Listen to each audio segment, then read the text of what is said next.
एक बार आप सबके करतल ध्वनि के साथ आइए आभार व्यक्त करें माननीय प्रधानमंत्री महोदय का, जिनका स्नेह, जिनका आशीष मिला। संगीत नाटक अकादमी की यह आखिरी प्रस्तुति भी थी, जिसमें अलग अलग क्षेत्रों और प्रदेशों की वेशभूषा को बालक बालिकाओं ने प्रस्तुत किया और बहुत आकर्षक ढंग से प्रस्तुत किया। माननीय प्रधानमंत्री महोदय का ये स्नेह और उनका मार्गदर्शन हम सब के लिए जीवन पथ पर आगे बढ़ने की लगातार प्रेरणा देता रहेगा। राष्ट्र प्रथम के संकल्पों के साथ और भारत मंडपम में आयोजित हुए वीर बाल दिवस कार्यक्रम में शामिल हुए प्रधानमंत्री नरेंद्र मोदी। प्रधानमंत्री ने सुपोषित पंचायत अभियान का भी शुभारंभ किया।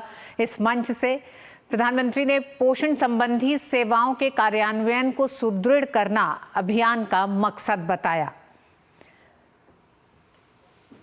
प्रधानमंत्री ने अपने संबोधन में कई बड़ी बातें देश के सामने रखी। साथ ही प्रधानमंत्री ने जिक्र किया 1705 के उस दिन का, जब इतिहास में 26 दिसंबर में वो लेके गए। उन्होंने कहा कि देश के लिए जीने वाला हर बच्चा, हर बालक वीर बालक है। छोटी सी उम्र में साहिबजादों ने अपने प्राणों की आहुति दी थी। 1705 में गुरु गोविंद सिंह के 2 साहिबजादों ने जब अपने प्राणों की आहुति दी। वीर बाल दिवस पूरे देश के लिए प्रेरणा है, प्रधानमंत्री ने कहा। प्रधानमंत्री ने कहा कि 2 साहिबजादों की वीरता आज सबके लिए प्रेरणा है। वीर बालक दिवस हमें विचारों से कोई समझौता नहीं करने की प्रेरणा देता है। इतिहास से वर्तमान तक भारत की प्रगति में हमेशा युवा ऊर्जा की बड़ी भूमिका रही है। आज़ादी की लड़ाई से लेकर 21वीं सदी के जन आंदोलनों तक युवाओं ने हर क्रांति में योगदान दिया है। आज स्पोर्ट्स से स्टार्टअप तक युवा शक्ति क्रांति कर रही है। प्रधानमंत्री ने कहा कि इसलिए हमारी भी सारी नीतियां युवा केंद्रित हैं। प्रधानमंत्री ने इस मंच से कहा कि आज देश के विकास से जुड़े हर सेक्टर में नौजवानों को नए मौके मिल रहे हैं। उनकी प्रतिभा और आत्मबल को सरकार का साथ मिल रहा है।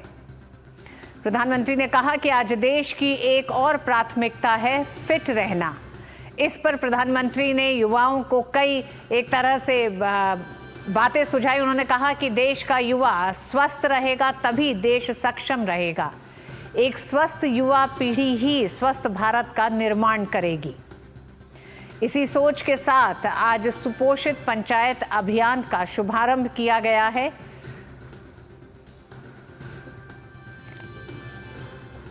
कुपोषण मुक्त भारत के लिए ग्राम पंचायतों के बीच स्वस्थ प्रतिस्पर्धा की शुरुआत की गई है। पोषित ग्राम पंचायत अभियान के साथ कुपोषण मुक्त भारत के लिए ग्राम पंचायतों के बीच स्वस्थ प्रतिस्पर्धा की शुरुआत की गई है। सुपोषित ग्राम विकसित भारत का आधार बने, यही लक्ष्य है इस अभियान का। अब बड़े लक्ष्य ही हमारे संकल्प हैं। प्रधानमंत्री ने कहा विकसित भारत के लक्ष्य को हासिल करने में भारत को अपने बड़े लक्ष्य तय करने हैं। भारत का युवा अपने देश के लिए क्या कुछ नहीं कर सकता है। प्रधानमंत्री ने आज़ाद भारत के 75 साल में युवाओं के योगदान को भी इस मंच से याद किया। साथ ही उन्होंने कहा कि इसलिए विकसित भारत का लक्ष्य सुनिश्चित है। आत्मनिर्भर भारत का लक्ष्य सुनिश्चित है। प्रधानमंत्री ने अपने संबोधन से देश के युवाओं में एक नई ऊर्जा का संचार किया है। प्रधानमंत्री ने कहा है कि विकसित भारत और आत्मनिर्भर भारत के लक्ष्य को हासिल करने में देश के युवाओं की बड़ी भूमिका होने जा रही है। सुपोषित ग्राम पंचायत अभियान पर अगर हम नजर डालते हैं तो इसमें कई बातें हैं जो किस तरह से पोषण को लेकर ग्राम स्तर पे काम किया जा रहा है। सुपोषित ग्राम पंचायत अभियान, इसका मुख्य उद्देश्य पोषण संबंधी सेवाओं के कार्यान्वयन को सशक्त कर पोषण संबंधी परिणामों में सुधार करना है। सुपोषित ग्राम पंचायत अभियान से युवाओं को जोड़ना एक बड़ा लक्ष्य है। वहीं सुपोषित ग्राम पंचायत अभियान के महत्व के बारे में लोगों में जागरूकता भी बढ़ाना है। इस पर भी काम किया जा रहा है। राष्ट्र के प्रति साहस और समर्पण की संस्कृति को बढ़ावा देना इस अभियान का लक्ष्य है। माईगॉव और माई भारत पोर्टल के जरिए इंटरैक्टिव क्विज का भी आयोजन किया गया है। साथ ही विद्यालयों, बाल देखभाल संस्थानों और आंगनवाड़ी केंद्रों में कई प्रतियोगिताओं के जरिए कहानी सुनाना, रचनात्मक लेखन है, पोस्टर बनाना जैसी दिलचस्प गतिविधियों का इस अभियान के तहत आयोजन किया जा रहा है।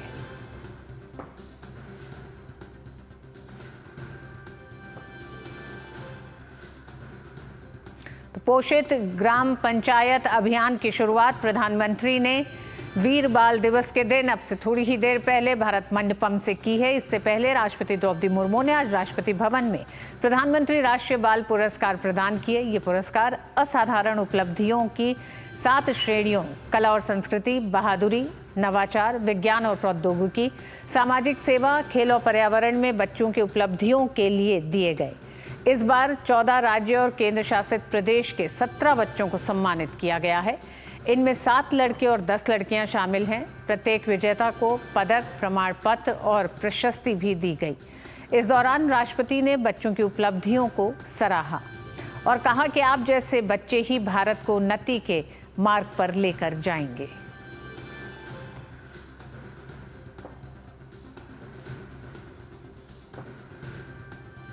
ने जो हासिल किए हैं वो आश्चर्यजनक है। आप सब जो क्षमताएं हैं वो असीम है।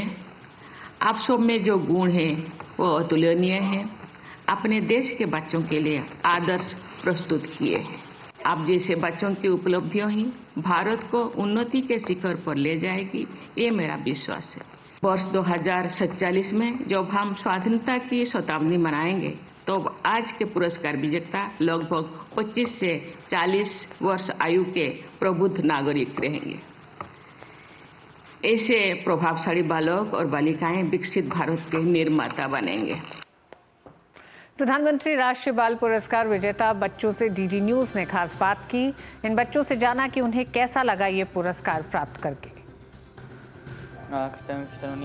Lockdown kesan senam bat English school Presbyterian Higher Secondary School Melangwir bat ngelasong kelas 9 bat layo yakni award nomor ba layo banyarat ki sangut kena maklangan jelop haka wa mau iksar bat ngau ban ai kublai ya kasnong ya kaying kasam bat kasnong bat ya ke distrik bat ya prime minister bat ya presiden negeri India. His name was Kisan Wanyang. 15 years old. He pursuing 9th standard in Presbyterian Higher Secondary School Malangwir, and he come from a rural village, Malangwir, and he got this.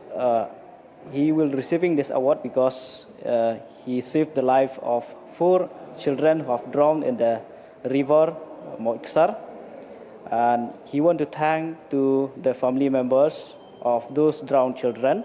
He want to thanks to our village, the headman, the official of the village. He want to thanks to the district administration, especially from the social welfare department. He wants to thanks to the Prime Minister of India, and he wants to thanks especially to the President of India, Dr. Draupadi Murmu. Is K. Hatkar. I'm 14 years old and I come from Mumbai, Maharashtra. I am an author, an artist, a motivational speaker, a YouTuber, a podcaster, and a TEDx speaker. I have written 3 books, the first one being Dancing on My Wheels. The second one, which is I Am Possible. And the third one, which I just released recently, it's called A Book on How to Write a Book. So all the books that I write are, I write them so that we can create awareness on rare diseases in India. I feel really honored, and I think I don't think I have words to express this, because for a child like me who is differently abled, it is very hard for us to get into mainstream places, like to get admission in schools, to get access to parks or wherever we want to go, it's really hard for us to go to certain places. So I think that by getting this award, our government is actually telling that we do not exclude people, but we do include them, and this is a true example, and I could not be more honored to have received this award. I would also like to say that children with rare diseases are talented. People think that they are not talented, and most parents keep them at home thinking that they are a burden on the family, and even the society thinks of them as a curse. So I think that mindset should be changed, and opportunities must be given. तो और आपको विस्तार से बताएंगे कि ये जो 17 बच्चे हैं जो अपनी असाधारण उपलब्धियों के लिए आज प्रधानमंत्री राष्ट्रीय बाल पुरस्कार से पुरस्कृत किए गए हैं। आइए रुख करेंगे सीधे उत्तर प्रदेश का। उत्तर प्रदेश में अपराधियों में डर का माहौल है। 4 जिले में ताबड़तोड़ 5 एनकाउंटर हुए हैं, जिनमें लखनऊ, वाराणसी, बरेली, बहराइच में लगातार 5 एनकाउंटर किए गए हैं। बदमाशों की धरपकड़ में लखनऊ पुलिस, उत्तर प्रदेश पुलिस ने कहीं कोई कोर कसर नहीं छोड़ी है और लखनऊ में देर रात 2 अलग अलग एनकाउंटर में 4 गुंडे धरे गए हैं। लखनऊ में 2 एनकाउंटर हुए हैं, जिनमें 3 बदमाशों को, 3 गुंडों को उत्तर प्रदेश पुलिस ने घायल करा, यानी कि उनके पैर पे गोली मारी है। और वहीं विजयनगर और गोमती नगर में 2 अलग अलग एनकाउंटर हुए हैं। तो ये तमाम वो वारदातें हैं जो पिछले 24-48 घंटे में हुई हैं। बरेली के पनबड़िया में पुलिस मुठभेड़ में 6 शातिर बदमाश गिरफ्तार किए गए हैं। वहीं बरेली में ही 2 बदमाश पैर में गोली लगने से घायल हुए हैं। बहराइच के कैसरगंज में पुलिस मुठभेड़ हुई है, जिसमें 1 बदमाश मारा गया है, दूसरा पकड़ा गया है। तो ये वो तमाम घटनाएं हैं जो पिछले 24 घंटे की घटनाएं हैं। जिस तरह से उत्तर प्रदेश में लगातार बदमाशों की धरपकड़ की गई है। तीसरा जो एनकाउंटर है वो वाराणसी का है।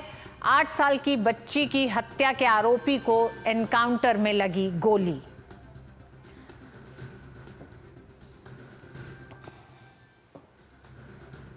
यूपी में ताबड़तोड़ एनकाउंटर हो रहे हैं। अपराधियों में अब दहशत है। ये वही उत्तर प्रदेश है, अगर आपको याद हो तो एक समय वो भी रहा है जब अपराधी एक तरह से खुली सड़क पर आमजन के बीच में एक खौफ पैदा करते थे अपनी गुंडागर्दी से।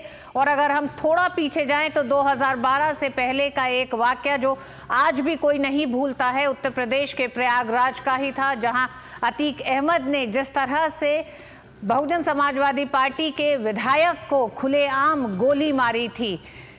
तो वो तमाम वो घटनाएं भी हैं और लगातार इन घटनाओं को 2017 के बाद से, जब से उत्तर प्रदेश के मुख्यमंत्री योगी आदित्यनाथ बने हैं, कानून और सुरक्षा के लिहाज से उत्तर प्रदेश के पूरी तस्वीर को बदल दिया है योगी आदित्यनाथ के प्रशासन और उनकी सख्ती ने। और वही सख्ती एक बार फिर दिखाई दे रही है। हम जानते हैं जनवरी में प्रयागराज में महाकुंभ का आयोजन होना है। उससे पहले उत्तर प्रदेश की पुलिस काफी मुस्तैद दिखाई देती है। जिस तरह से बदमाशों की धरपकड़ और किसी भी तरह की अप्रिय घटना को एकदम शुरुआत में ही उसको ध्वस्त करने पर लगातार यूपी पुलिस काम कर रही है। और इसी का अंजाम है कि बीती रात जो एनकाउंटर हुए हैं उत्तर प्रदेश के 4 अलग अलग हिस्सों में, ताबड़तोड़ तरीके से बदमाशों की धरपकड़ की गई। बदमाशों को रोका गया, वो नहीं रुके तो उन्हें गोली मारी गई, जिसमें कुछ बदमाशों के पैर में गोली लगी है और कुछ का एनकाउंटर हुआ है। तो ये तमाम वो घटनाएं बताती हैं कि किस तरह से उत्तर प्रदेश पुलिस लगातार बदमाशों की धरपकड़ कर रही है।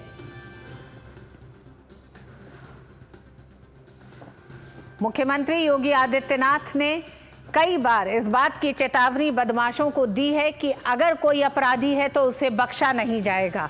और वही पूरी हरकत उत्तर प्रदेश की पुलिस में दिखाई देती है। विकास हमारे साथ जुड़ गए हैं। विकास, उत्तर प्रदेश पुलिस को जिस तरह से आज से बहुत समय पहले तक देखा जाता था, पूरा अंदाज बदला हुआ है। और जो ये लगातार 4 एनकाउंटर या यूं कहें कि 4 जो बड़ी वारदातें हुई हैं जिसमें बदमाशों की धरपकड़ की गई है, क्या अपडेट इस पे? देखिए, सबसे पहली बात ऋतु आपको बता देता हूं कि जो आप एनकाउंटर का जिक्र कर रही हैं, ये सिलसिला 2017 के बाद से उत्तर प्रदेश पुलिस की कार्यशैली में देखने को मिला। अब तक 2017 से अब तक मुठभेड़ के दौरान 200 से ज़्यादा अपराधी मारे गए हैं, जिसमें कई लाख के इनामी वो बदमाश थे। 25,000 से लेकर 2.5 लाख तक के इनामी थे। पुलिस की ये कार्रवाई होती है कि 13,000 से ज़्यादा पुलिस मुठभेड़ करती है। ये 13,000 से ज़्यादा एनकाउंटर उत्तर प्रदेश में पिछले 7 सालों में हो चुके हैं और साथ साथ 27,000 से ज़्यादा अपराधियों को पुलिस ने पकड़ा है। ये बात दर्शाती है किस तरीके से उत्तर प्रदेश पुलिस की जीरो टॉलरेंस की जो नीति है वो लगातार जमीन पे काम कर रही है। ये जो कल हुई मुठभेड़ें हैं, जो आज देर रात हुई मुठभेड़ें हैं, ये बात प्रमाण देती हैं कि पुलिस की जो कार्यशैली है जीरो टॉलरेंस की नीति का, वो लगातार जारी है और यही एक सबसे बड़ा काम है जो उत्तर प्रदेश की कानून व्यवस्था सुदृढ़ हुई है। उसके बाद उत्तर प्रदेश तमाम सारे विभिन्न आयामों में निखरता हुआ नजर आ रहा है। उत्तर प्रदेश में जो निवेश आ रहे हैं, 35 लाख करोड़ से ज़्यादा के उत्तर प्रदेश में निवेश प्रस्तावित हुए थे इन्वेस्टर समिट में, तो ये दर्शाता है कि किस तरीके से माहौल बदला है उत्तर प्रदेश का। अब लोग उत्तर प्रदेश आना चाहते हैं और आपको बता दें कि उत्तर प्रदेश में पर्यटकों की आने वाली संख्या ने भी रिकॉर्ड तोड़ा है। 1 बिलियन से ज़्यादा पर्यटक उत्तर प्रदेश में आए हैं पिछले दिनों में। तो ये बात बिल्कुल विकास, योगी सरकार का अपराध को लेकर जीरो टॉलरेंस की जो नीति है उसी के तहत देखा जा रहा है। जिस तरह से कई मुठभेड़ हुई हैं और बीती रात 4 अलग अलग उत्तर प्रदेश के हिस्सों में मुठभेड़ हुई जिसमें बदमाशों की धरपकड़ की गई है। बहुत बहुत धन्यवाद विकास इस पूरी खबर के लिए। और मिड डे प्राइम में आज बस इतना ही। मुझे दीजिए अनुमति। नमस्कार।